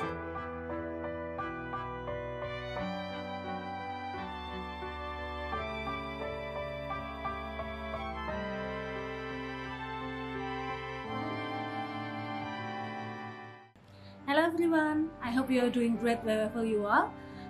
My name is Rena. I'm studio artist of Mojiken Studio from Indonesia, and I'm one of the key creators of When the Past Was Around.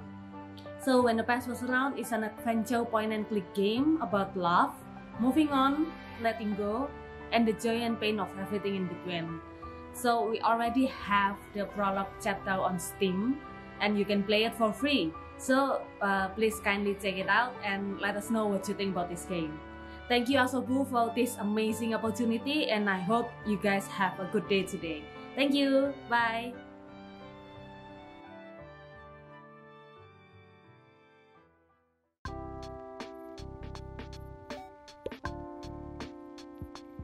ローファイルームは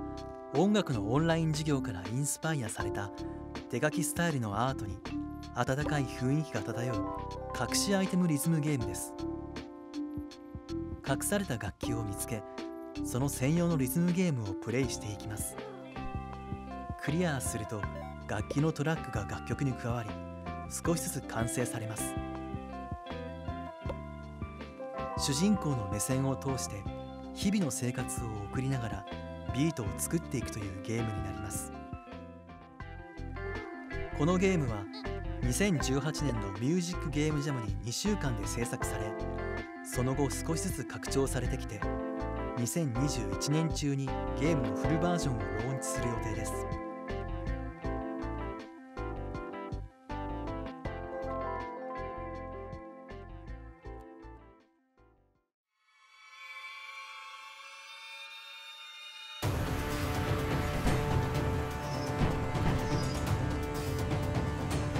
相手をひっくり返せば勝ちというルールの対戦型アクションゲーム。壁走り、ハサミで相手を挟む、ハサミで白羽取りといったカニらしいテクニックを生かしつつ、剣や銃、鎖やジェットエンジンなどさまざまな武器を駆使して戦います。PC 版では V ロイドハブと連携させることで好きなキャラクターモデルをカニの上に乗せてプレイ可能。Nintendo Switch 版ではジョイコンの加速度センサーを使った操作スタイルで実際に両手を動かしてカニになりきれます。オンライン、オフライン両対応の対戦以外にもさまざまなプレイモードを完備。好みのスタイルで喧嘩を極めましょう。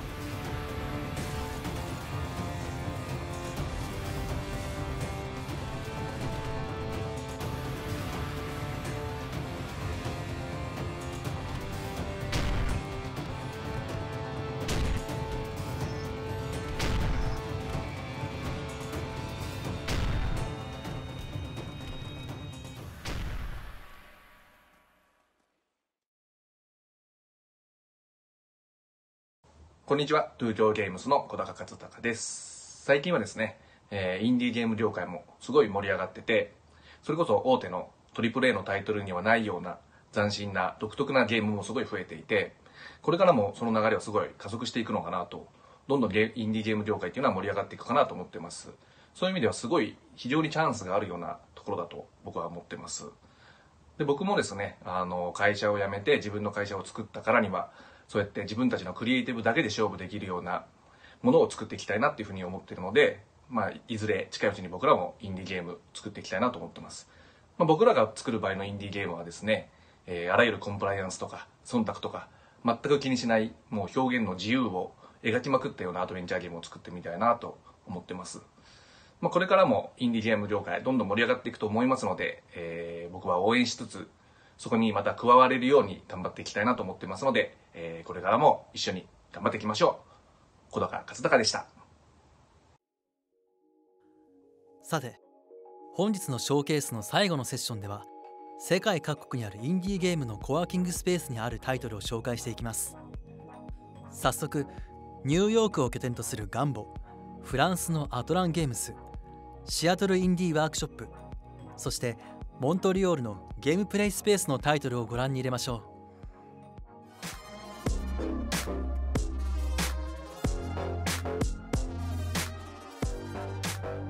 スケートストーリーはアンダーワールドでスケートするゲームです。ガラスのスケーターとして死後の世界を駆け抜けていき、クールなトリックをしながら変わったキャラクターと出会い、360度のキックグリップで恐ろしい鬼を倒していくゲームになります。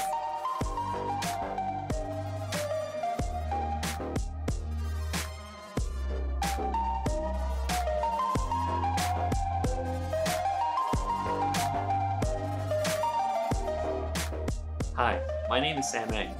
I'm from New York City, and I'm currently working on Skate Story. Skate Story is a game about skateboarding down into the underworld. It plays a glass skater who's trying to reach the center of the afterlife. You can cruise around and you meet some funky characters such as the Frog of Power, who can teach you how to do some cool tricks and help you along your way. The goal of Skate Story is to really resemble the joy of cruising around and doing some occasional tricks. The idea is to really frame the beauty of setting up for a trick and just cruising around town. Throughout the game, you'll learn new moves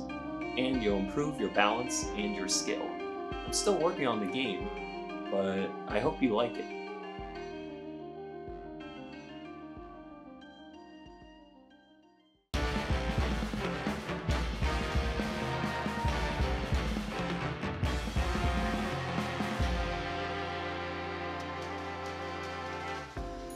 カンフーキックボールはボールを蹴るのが最も上手い人が勝ち抜くという対戦スポーツゲームです。このサッカーとカンフーアクションを融合させたスポーツで友人と競い合いましょう。パンチ、キックや神秘的な技を放ち、相手チームと戦い、ボールをゴールに叩き込んで点数を取りましょう。シングルプレイヤーで AI と戦ってどんどん上手くなり、その訓練の成果を友達にローカルまたはオンラインマルチプレイで見せつけましょう。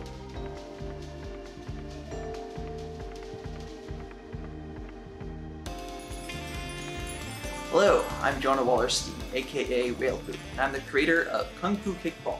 a team-based fighting sports game where the best ball kicker wins.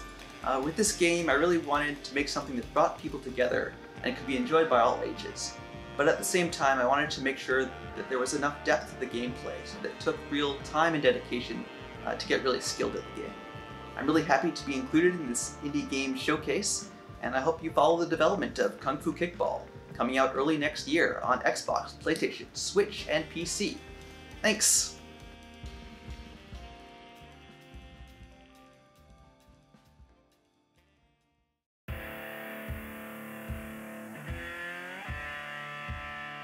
カードのデッキを構築し、カードによってダンジョンをどのように探索し、その中の恐ろしい危険からどのように防御するか決まります。カードに合わせてプレイスタイルを変え、敵を制覇していきます。ダンジョンで進むほどチャレンジ性が高まり、ミスが許されない迷路で戦い続け、脱出法を見つけましょう。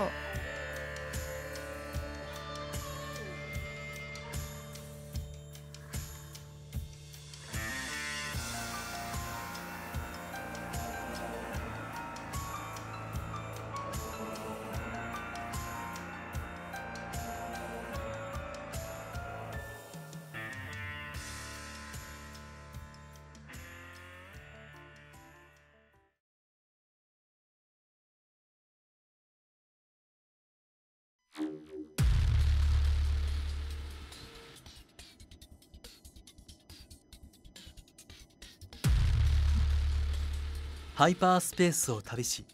音楽によって発生する危険と戦う。果たして生きて脱出できるのか。ハイパーコアは古典的な弾幕シューティングの熱狂的なアクションと音楽に合わせて生成されるエンカウントをミックスしたリズム弾丸地獄です。量子システムを維持する分析 AI としてその整合性を満たしてきた異常を追っていく彼女の使命を果たしましょう。キャンペーンを通してシステム全体で戦い、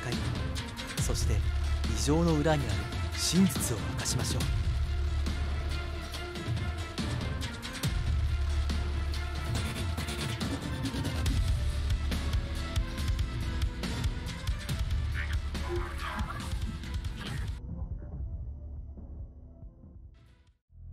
Snap. Hi. I'm John. Hi, I'm John. And I'm Alex. And we are working on a game called You Will Die Here Tonight. It is a survival horror role-playing experience heavily inspired by some of my favorite Japanese games like Biohazard and Silent Hill, but also games like Dragon Quest and Final Fantasy. We're still early in development, but we're really looking forward for you to try the demo and let us know what you think. Thank you so much for your time. Bye.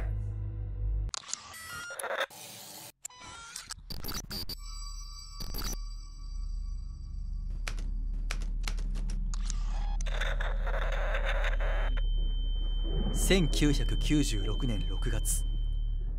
有名な殺人鬼の大規模の捜査でアルファユニットが行方不明になりました。ユニットの6名のメンバーは廃墟となった寝方で1人ずつ解放され、シンプルなルールを告げられます。あなたは今日の夜ここで死にます。見つけるものは全て他人を救うでしょう。そこで全員が恐怖と向き合い、意外な味方を作り、裏切りを乗り越えながら生き残るのに知恵を使っていきます。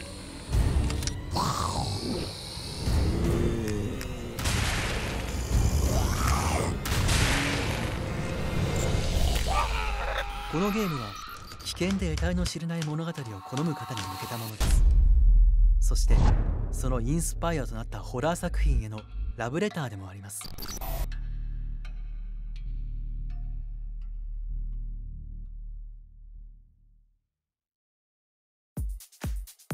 Watch the Space は岩を打ちまくるマルチプレイヤーパーティーゲームで、アーケードゲームの名作に対する見方を変えることを目的とした予想外の愉快なミニゲームを集約しています。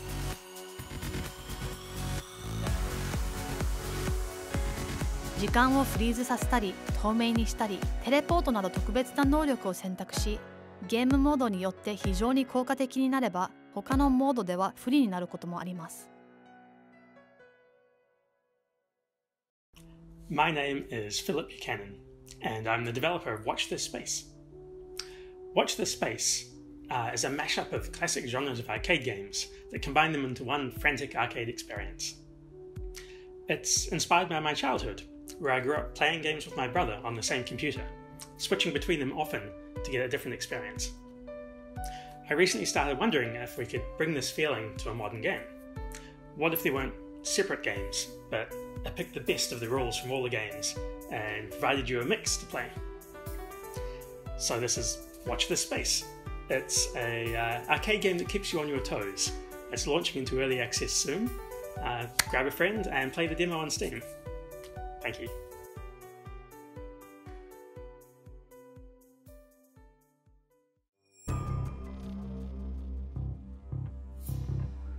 オペレーションタンゴは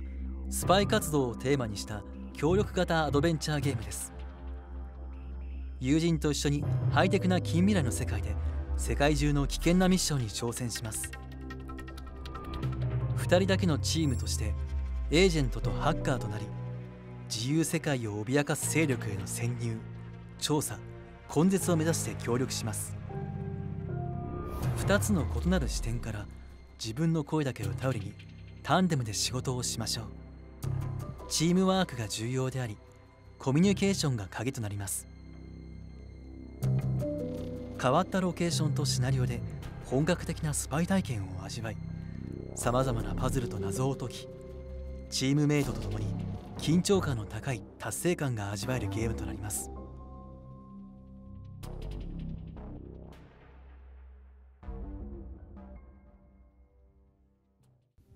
Hi, I'm Cord Smith, Marketing Director at Clever Plays, the game studio behind Operation Tango.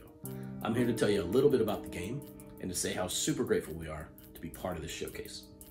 Operation Tango is a cooperative spy thriller featuring two players, one taking the role of an agent, the other a hacker. They complete missions all across the globe to bring a menacing technological threat to justice. We believe it's the most innovative asymmetrical co-op experience to date. In fact, there's no other game that offers this level of collaborative problem solving. We're particularly proud of how it can actually strengthen the bond between friends. So try the demo on Steam, and remember, it takes two to save the world.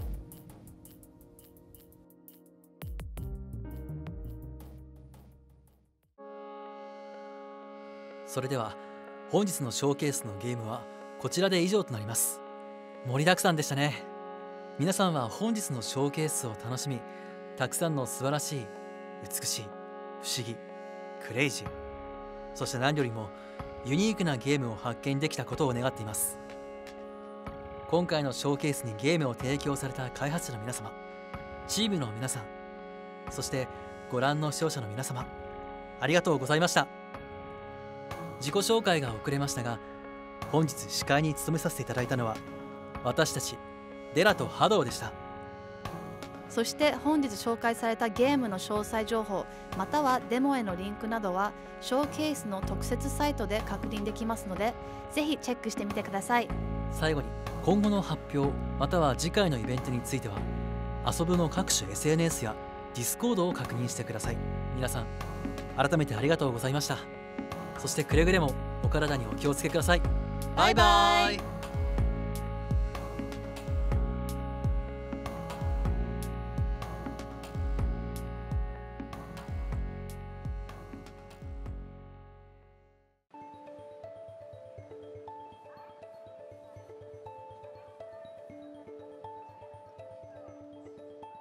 遊ぶっていうのは何なのか。遊ぶのコンセプト自体はコミュニティを作っていく、コミュニティを醸成していくということです。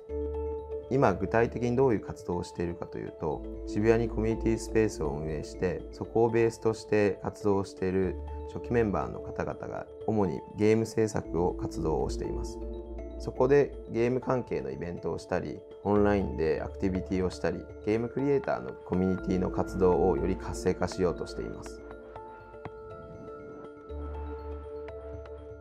遊ぶのロゴにも表れているように、我々は一つ屋根の下で暮らす家族のようなコミュニティを作ることを目指しています。今遊ぶで活動している方々はいろんなジャンルのゲームに取り組んでいたり、いろんな背景を持っているクリエイターたちが集まっています。例えば過去に話題になった作品を作った経験のあるクリエイターや、それとは逆に大学を卒業したばかりで自分一人で制作に取り組んでいる方、業界に何十年もいるようなベテランや、ゲームの音楽やアートを提供しているアーティスト、また有名なゲームメディアのライターをしながら自分のタイトルにも取り組んでいる方、典型的なゲームというよりはヘルスケア領域のコンテンツを作っている方や、これまでインディータイトルをリリースした経験があって自分で日本のインディーの業界を盛り上げる活動を積極的にされている方、そんな方々がたくさん集まっています。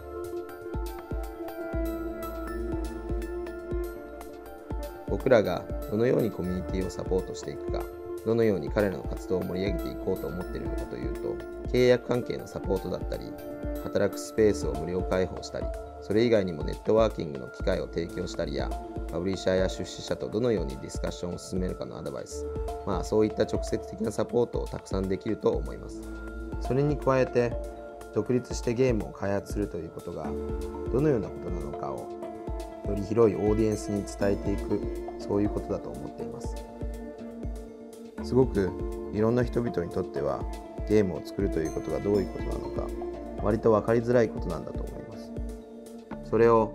ゲーム作りはこういう人々がやっていて、こういうプロセスでこういうふうにやってる、そしてこういう成功を収めることができる、そういうことを広くいろんな人に伝えていきたいと思っています。だからまずは志を共にするメンバーやスポンサーの方々と共にクリエイターを直接サポートし、そのクリエイターたちがその先でオンラインの情報共有やイベント、セミナーを通してお互いをサポートし合う、そんなコミュニティをクリエイターたちと一緒に作っていくことによって新しい風が吹くのかなと思っています。